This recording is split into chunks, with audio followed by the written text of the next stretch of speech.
السلام عليكم. اخباركم ايه؟ كنا قاعدين في البيت وعندنا مشكله في رجلينا، ننزل اخد ظروفي كده وعرق النسا، فمش عارفين نركب موتوسيكلات ولا نعمل فلوجات ولا حاجه. فقلنا بقى نحكي قصه ازاي اشتغلنا في الموتوسيكلات بطريقه نظيفه. طيب انا كنت ضابط شرطه شغال في الامن المركزي في شمال سيناء، وقبليها في حته تانية او حته تانية. المهم اما رحت هناك نزلت اول اسبوعين اجازه. اسبوعين عطلان مش لاقي حاجه اعملها، وانا مش من النوع اللي بحب اقعد وانتخ، بحب افرك جامد. المهم اخويا ساعتها كان بيركب موتوسيكلات، اول موتوسيكل جابه كان سي بي 4، كان جايبه من احمد فهمي، وانا كان معايا جبت اما هو جاب شادو 400 برضه جبته من احمد فهمي. الكلام ده كان في 2009. معلش انت هتلاقيني بفرق كتير لان القعده على رجلي صعبه، ادعوا لي بقى بالشفاء ان شاء الله. المهم جاب سي بي 4 وكان ده في 2009. انا رحت شمال سيناء 2012. ساعتها هو كان معاه هورنت 900 على ما اتذكر، فكان ايده في الموتوسيكل وانا اداء في الموتوسيكل الى حد ما، بس هو كان اكتر مني طبعا. فقال لي الاسبوعين يا ابني اللي انت قاعد عطلانهم دول ما تشوف اي مصلحه تعملها، اي شغلانه تعملها. طب نعمل ايه؟ قال لي ما تشوف قصه موتوسيكلات، ناس بتجيب موتوسيكلات تعالى تحطها على النت وشوف الدنيا هتمشي ازاي. المهم قعدنا نسرش في القصه. طيب هسافر ايطاليا، طب الناس بتجيب منين؟ من ايطاليا. طب نجيب من ايطاليا ازاي؟ تشوف على جوجل اماكن بيع الموتوسيكلات واسعارها ايه.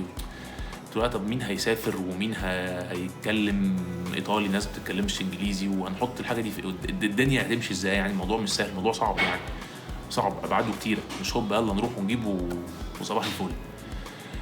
المهم لقيته مره واحده بعت لي لينك على اي جي بايكرز، واحد عارض موتوسيكلات في المنصوره، تمام، اسمه حسن، ولسه لحد دلوقتي بتعامل انا هو راجل يعني قمه قمه قمه في الذوق والادب والاحترام. المهم كلمته في التليفون، كنا في رمضان، قال لي طب شوف انت عايز ايه وانا معاك. تاني يوم قمت طالع من القاهره على المنصوره على طول، رحت له قعدت معاه، قال لي دلوقتي ما عنديش موتوسيكلات بس بجيب كذا وكذا وكذا، وبجيب من ميلانو، واما تعوز حاجه تحط لي في حسابي في البنك واجيب لك اللي انت عايزه. المهم جاب لي اول 3 موتوسيكلات، حطيت له على كل موتوسيكل في البنك 10000 جنيه. جاب لي الثلاثه حطيتهم على النت، والحمد لله على طول حطيتهم جراج البيت. دول اول 3 موتوسيكلات جبتهم اللي انتوا هتشوفوهم. جبتهم والحمد لله اتباعوا وكسبنا فيهم. انا كلمته طب يا حسن عايزين نجيب موتوسيكلات اكتر، جبنا 5. الدنيا تمشي واحده واحده لحد ما ياخد كونتينر كامل ليا بينزل عليا، والحمد لله حبه حبه بقى حسن بنجيب انا وهو وبنشارك بعض وبنبيع، والحاجه تتقسم على بعض على طول عشان نجيب كميات اكبر. وبرضه فتره من الفترات كنت بجيب من مجدي الخواجه. مجدي كان بيجيب الهورنتات برضه من ايطاليا، بيجيب هورنتات كتير جدا. كنت انا اروح اول واحد اختار الحاجات الحلوه، لان انا كنت بدي ضمان وما زلت بدي ضمان على الهورنت 3 شهور، لان قطع غيره كلها عندي موجوده. الهورنت بس، اي موتوسيكل تاني ما بقدرش ادي عليه ضمان. بس جبنا الموتوسيكلات وحطينا الحاجه في جراج البيت ونصورها. وكنت انزل بقى في الاجازه بنفسي لما كنت بقى موجود، يعني حد بيشتري موتوسيكل بغير له زيته، بغير له وجهاته، بغير له حاجته، يعني الشغل ده مش عيب يعني. وانا هناك برضو ابويا بقى واخويا كتر خيرهم، يعني ما حد كان بيكلمني في التليفون، كانوا بينزلوا يفرجوا على الموتوسيكل. تلاقي حتى الحيطه الصفرا دي كانت معروفه جدا كسعداوي يعني هورنتس. الدنيا قعدت تكبر تكبر تكبر. طيب قلنا نعمل حاجه في الجراج عشان لما الزباين تيجي تتفرج، يعني او الناس اللي عايزه تشتري تيجي تتفرج. مكتب كده، عملنا مكتب تشوفوا صورته، والحمد لله وصلنا للوضع اللي انتوا ايه شايفينه دلوقتي، الصور اللي شايفينها دلوقتي، تمام. وبعد كده دخلنا في قصه الصيانه. اتعرفت على حسين طبعا ده من اول ما جبت موتوسيكلات خالص يعني. علاء كان بيصين عنده زمان في المعادي، وبعد كده لما نجيب موتوسيكلات بتيجي عايزه تتصين، عايز تعمل فيها حاجه مش عارف ايه، فحسين كان بيظبطها. وبعد كده حسين كان معاه طبعا باسم وكذا حد تاني، وباسم بقى جه معايا اشتغل معايا باسم، واشتغل معايا احمد درويش، دول اول 2 اشتغلوا معايا. واشترينا محل في مول اسمه ميرنا، محل صغير كده 18 متر، كنا بنحط فيه رجلي وجعني جدا. المهم يعني كنا بنحط فيه بقى الاكسسوارات والحاجه، بس الموتوسيكلات في جراج البيت، نحط موتوسيكلين 3 قدام المحل هناك كده في المول، ندخلهم بالليل، واللي عايز يتفرج كان البيت جنبه على طول. الصيانة بدأت، وبعد كده الدنيا بدأت تكبر وبقت دوشة في البيت ودوشة في المنطقة. طيب ومش عارفين نصين قدام المول ده برضو، فخدنا جراج مول اسمه مول الجمل. خدناه وظبطناه الحمد لله وشطبناه. بعد كده حطينا الموتوسيكلات فيها. المهم جبنا الجراج بتاع المحل بتاع مول الجمل ده في 2016. احنا بداية الموتوسيكلات كانت بالنسبة لنا في شهر 4 2012 أو 6 2012 حاجة كده. في 2000 وبعديها بسنة على طول أو 6 شهور، بعديها بسنتين على ما أتذكر، سنتين خدت اجازه بدون مرتب، وجيت قعدت في البيت بقى في قصه جراج في البيت دي. وفي خلال وانا في البيت ده خدت الجراج التاني، ومحل ميرنا كان موجود، خدت الجراج التاني بتاع مول الجمل، وموتوسيكلات وهرنتات ومن ده ومن ده ومن ده، وبدات تكبر تكبر تكبر تكبر تكبر. واما اتنقلت القاهره من شمال سينا، رحت اشتغلت في حته اسمها غرفه عمليات. غرفه عندي كان ضغط جامد قوي، فما كنتش عارف اتابع المعرض بصوره كويسه. وساعتها كان معايا جيمي محمد جمال، الله يمسيه بالخير. ده من أكفأ الناس فعليا اللي اشتغلت معايا، وكان بيعمل كل حاجة، الله يبارك له يعني. الحمد لله المكان قام على كتافنا يعني. وجيمي كان ليه فضل كبير برضه في القصة دي، أنا كنت في الشغل على طول أغلبية الوقت مسحول. كان هو بيخلص أمور كتيرة جدا. بعد كده حصل بقى قصة التعويم، والموتوسيكلات أسعارها عليت جامد، والسوق بقى بايظ خالص. فالدنيا قعدت تقع تقع تقع تقع تقع في المعرض جامد قوي. وجيمي طبعا راح يشتغل في العقارات، وشغلت عندي كذا حد ومش عارفين يعملوا نفس الكلام اللي كنا بنعمله او اللي جيمي كان بيعمله وانا في الشغل. يعني انا بخلص شغل، كنت بخلص شغلي اطلع من الشغل على المعرض، فالموضوع كان برضو ازمه كبيره. المهم لحد ما تميت ال10 سنين، وقلت انا كنت باخد قرار الاستقاله من زمان قوي، وقدمت استقالتي في 8 2019. 2019 على طول في شهر 12 كان في مشكلة على المحل اللي أنا فيه أو المول اللي أنا فيه، فكنا مضطرين نشوف حتة تانية عشان الدنيا تفضل ماشية. بالصدفة البحتة لقيت المحل اللي أنا فيه دلوقتي، المنطقة اللي أنا فيها دلوقتي، وخدناه وربنا كرم يعني. ومن قبليها أنا كنت باخد كورسات في الأفتر إفكت. أنا سافرت طلعت الأقصر وأسوان مع جروب شاركس لمحمد سيد ومرزبان وحديدة وكذا حد، يعني مش هسقط حد فيهم بس يعني كذا حد يعني من جروب شاركس. طلعت معاهم، رجعت عملت فيديو، خدت اللابتوب بتاع كريم حلمي، كان برنامج اسمه فيلمور انا فاكر. عملت فيديو، كنت واخد كاميرا جو برو مش عارف 3 ولا 4 بتاعت واحد صاحبي اسمه عبد الله سامي، صبح مع عبد الله. وعملت فيديو، انا كنت مستمتع وانا بعمله، يعني كنت حابب الموضوع. المهم كان معايا ظابط في القطاع في منطقه حلوان اسمه عمرو جمعه. كان عارفين الناس الجيك دول العباقره، كمبيوترات بقى واكواد وبتاع وهاكرز ومش عارف ايه والحوارات دي. قال لي انت لما تروح تاخد كورس بتاع اسمه CLS، كمبيوتر تك في CLS، مش فاكر هو CLS مدينه نصر، على الفيسبوك CLS. المهم رحت قالوا لي طب الايديتنج دلوقتي اللي انت بتتكلم فيه ده، الايديتنج انت ممكن تاخد حاجه اسمها افتر افكت، ده يعني مرحله متقدمه بعد الايديتنج او الموشن جرافيك. عارفين الموشن جرافيك اللي هي حد بتاع اي حركات بتشوفوها في التلفزيون، افتر افكت وبريمير وحاجه اسمها سينما 4D. المهم رحت اخدت الكورس ده، كان 4 ساعات كل يوم من 6 ل 10، شهرين ونص. حتى في رمضان كان بعد الفطار ضارب اليوم تمام، بس كنت بحبه يعني، انا كنت حابب الموضوع. رحت اخدته وخلصته، والراجل كان بيقول لنا ابداوا اعملوا. كنت باخد كاميرا، كنت بستلف كاميرا من وقت صحيح، كانش معايا كاميرا اصلا ساعتها. واد اسمه خالد رشاد كان مشتري مني هورن، خدت كاميرا خالد رشاد دي، وكان مستلفها من واحد صاحبه كمان. خدتها وبدات اصور مره هنا ومره هنا ومره هنا، مره نطلع في ماستر وابدا اصور واحط حاجات، ومره مش عارف طالع انا ويحيى شمال ومراتي ومحمد ومريم نازله السمان اصورها، واحنا في الساحل انا وعيلتي اصورها. وما كانش في بالي قصه اليوتيوب دي خالص، بس هو كان مجرد انا الموضوع كان عاجبني، حوار الفيديوهات ده كان عاجبني انا بعمله وشغال فيه. الدنيا بدات تمشي مره واحده، فكرت انا والشاب، قلت له كام حتى من المعرض دي قبل ما انقل المعرض الجديد، كان هي موتوسيكلات موجوده معانا، موتوسيكلات واصحابي يعني ربنا يبارك لي فيهم، معاهم موتوسيكلات مش موجوده في مصر.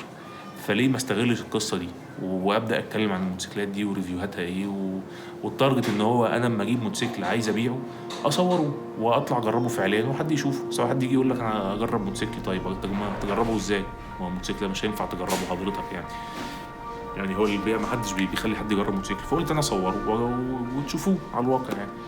بس عملت فلوج نازله كده عشوائيه، قعدت اصور فيها شويه حاجات وبتاع.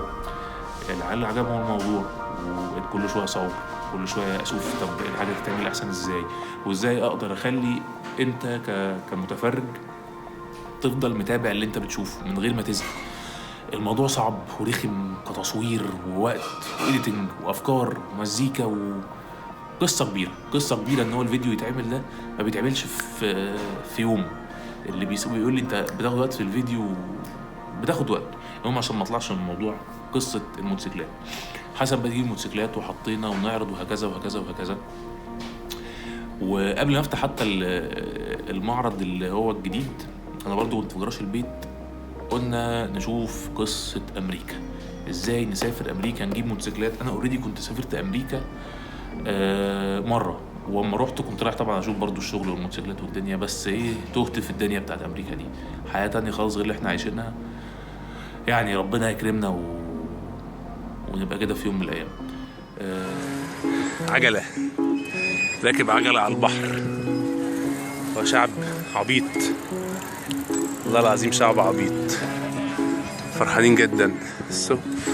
بصوا على البحر، كل حاجه على البحر، عايشين حياتهم، الدنيا لوز اللوز، واد بيجري ورا مزته، دنيا حلاوة، دنيا حلاوة، مفيش أي مشاكل. لقيت واحد اسمه محمد الليسي بيبعت لي على الفيسبوك، بيقول لي شايفك شغال في الموتوسيكلات، وانا اسمي كذا وعايش في امريكا بقالي 7 سنين، وعندي معرض عربيات في بنها بتاع واحد صاحبي، وعايز اجيب موتوسيكلات وانزلها. انا اوريدي بجيب الدوج اللي هي بتتقسم نصين، اللي كانت بتخش من نصين دي، عايز اجيب موتوسيكلات بس الشرط ان هي تتحط هناك وانت تروح تقول ماشي يا معلم يلا بينا. بدأ يبعت لي صور واشترى فعليا، واقول له ده بكام وده بكام وده هيتباع هنا بكام، وحالته تبص عليه وتبص عليه وتبص عليه. وبدأ جاب موتوسيكلات هوبا 2013. ده من فترة طويلة انا سقطتها بس بحكيها في ميعاد مختلف في الفيديو يعني. في 2013 الاستيراد اتقفل، وقصة النصين بتاعت الدوج دي قال لك تتحط 3 انصاص والكابينة تقسم نصين، وقصة محمد يعني عيني لبس في الخيط. قال لي يا عم انا مش شغال في قصة مساعدة تاني ابدا. بعديها بسنة ونص 2015 الاستيراد فتح تاني، او يا الدنيا بقى لها حبه كانت فتحت. كلمته يا محمد ما يلا، ما قال لي مش هحط مليم في القصه دي. انا كل ده بكلمه على الماسنجر فقط لا غير، ما اعرفلوش ولا بيت فين ولا عنوان ولا اي حاجه. يا عم الحاج قال لي انت عايز تجيب جيب، طب يا عم ابعت لك فلوس ازاي؟ قال لي طب هشوف قصه تحويل البنك. قصه تحويل البنك ما طلعتش سهله زي ما كنا متخيلين. قال لي طب انا عايز ابعت فلوس لابويا وامي، ابعت لك حد التجمع واخد الفلوس؟ قلت له ماشي يا عم يلا بينا. بعت لي حد التجمع، اديته 20,000 دولار، ساعتها الدولار كان ب8 جنيه و90 قرش. دخلني على جروبات بتاعت على الفيسبوك زي اللي احنا فيه هنا، ايجي بايكرز ونقد من كافيه، نفس الجروبات دي بالظبط في اوكلاهوما. دخلت عملت بوست كده عادي جدا. انا للاسف معيش صور من الحاجات دي، معيش سكرين شوتس من الحاجات دي، معايا حاجات منها هتشوفوها يعني. كتبت انا I'm a dealer from Egypt interested in CBR 600 RR و 1000 و VTX 1300 و 1800، الحاجات اللي احنا عارفينها، وبوليفر، الحاجات المتعرف عليها ساعتها. السوق ما كانش فيه الكلام اللي موجود دلوقتي. الناس طبعا قعدت تكتب لي كومنتات، ده سكام، دي نصبايا، ده مش عارف ايه. واحد يكتب لي يقول لي، ناس تبعت لي بقى انبوكس كمان، ما يكتب لي يقول لي يا مصر دي فيها موتوسيكلات، انتوا بتركبوا جمال وانتوا لسه صحراء. وقمت بعت لهم صور كده بقى بتاعت بورتو السخنه والبوليفاردات، وكان M109R كان ساعتها البوليفارد عامل شغل في مصر جامد قوي، وبوليفارديانز كان في صور محترمه جدا ليهم، دي اللي حطيتها لهم. ثانيه واحده، ايه يا حبيبتي؟ معلش يا ماما معلش.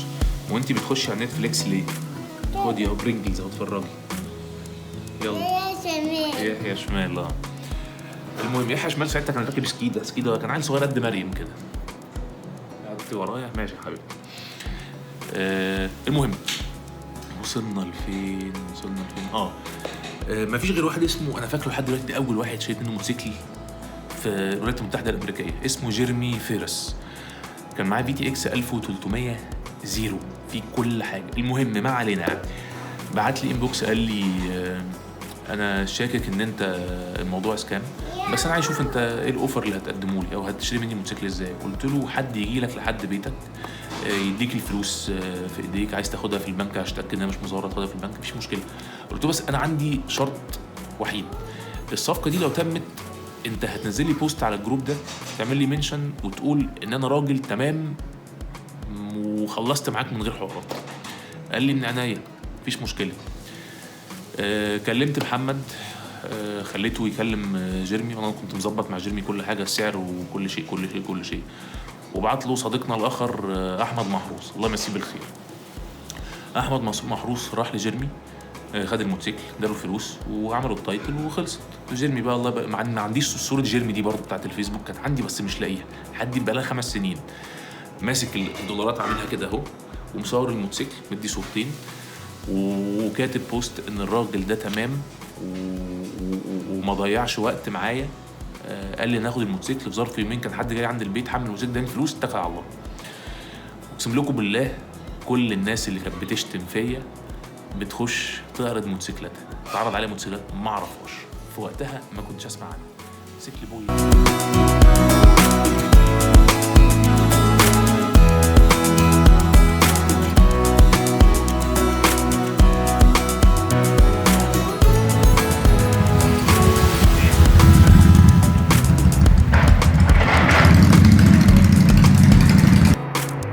ده كده سلفج،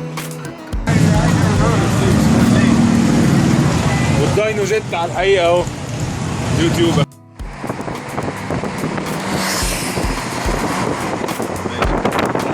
طبعا البط ده لو عندنا في بلدنا كان زمانه اتذبح واتاكل. اجري يا بتاع مجري اجري.